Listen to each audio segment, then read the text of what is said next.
خوشگلای من سلام. با من اومده شید که بریم گیلان.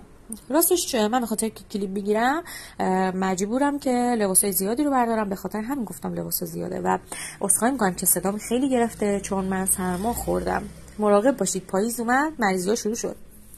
اول اصلا پیراهنای خودم برمیدارم، بعد میرسم به قسمت اصلی، لباسای راحتی علی آقا، چون خیلی مهمه، خیلی خیلی زیاد مهمه و داشت یادم میرفت روسریام برداشتم. سایه مام، بچه‌ها بهداشت رعایت کنین، مام واقعا گرون نیست و واجب استفادهش.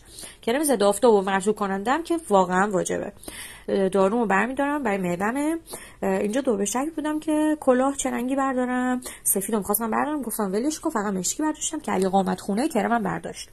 تیشرتای علی آقا رو برمیدارم، یه چند رنگی به خاطر همون کلیپی که گفتم.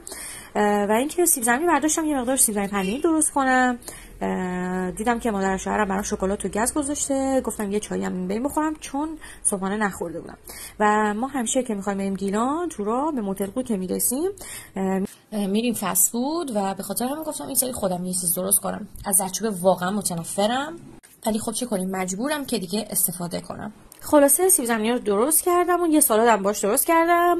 واسهتون یه فیلمم گرفتم. هوا عالی بود، خیلی بارونی و خنک بود. و اینکه رسیدیم